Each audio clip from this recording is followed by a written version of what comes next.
We'll move on to our next presenter. By the way, Lee didn't get a mug because he's already got one. He presented at the... he's a good lad. I don't know if he smashed it, but if he has, tough. No, he's got one already.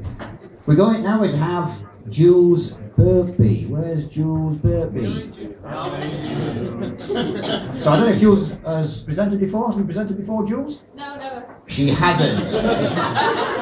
So I want everyone to give me your full support, your love, your encouragement, and give a great big welcome to Jules. Come on!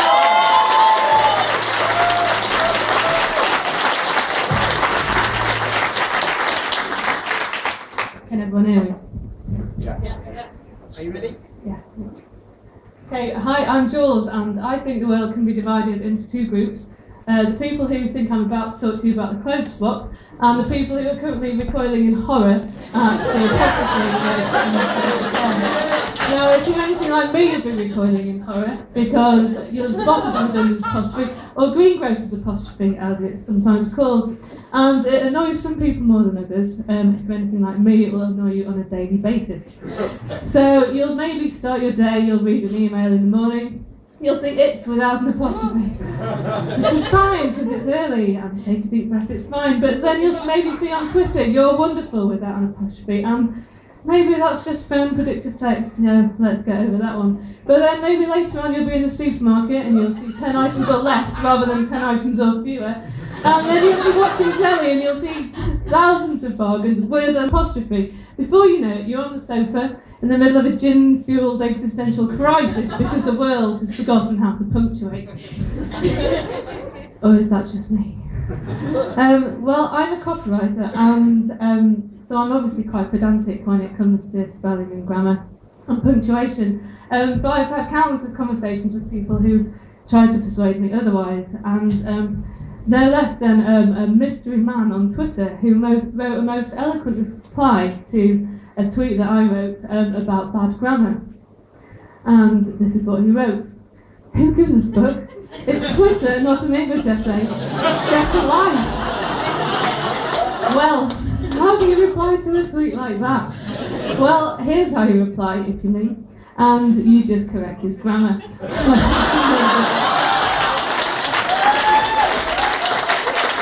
And similar arguments were happening on Twitter all last week after Waterstones made the heinous crime of deciding to drop their apostrophe from their name. Now, I think you know what I think about that. But suffice to say, it got me thinking about grammar and punctuation, and whether Mr. Lee7 from Twitter has a point. Do we just have to come to terms that language is evolving? And in this day and age, is punctuation even matter anymore? Well, I'm here to tell you that yes, punctuation does matter, and Lee7 does not have a point because he's an idiot. So, here's why, for the next slide comes up. So, you may have read a book called Eat, Shoots and Leaves by Lynn Truss, a very good book, and in it she describes punctuation as the stitching of language, and without it language comes apart. And I think this is a really good description, because language isn't actually there to confuse, punctuation isn't there to confuse us, it's actually there to help us.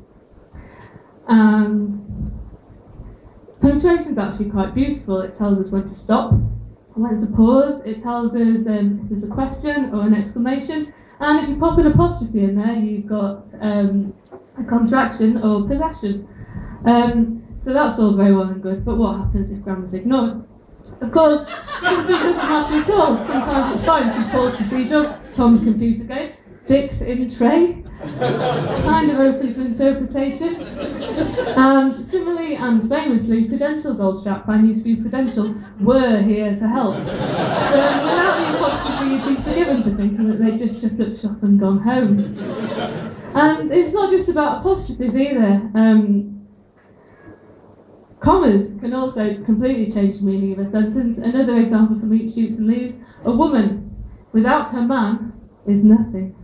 Or a woman without her man is nothing. Very, very different meanings. And then there's hyphens. Extramarital sex is honestly getting a bit of more action at home, but extramarital sex means something quite different. Don't confuse those, could land you in quite a lot of trouble. Similarly, is it hard working man or hard working man? Is it 200 odd members of the Conservative Party? The Conservative is actually elected. But, so either this will resonate with you or it won't. If it does, then I propose action. Well, I propose a hashtag actually, but that's more or less the same these days.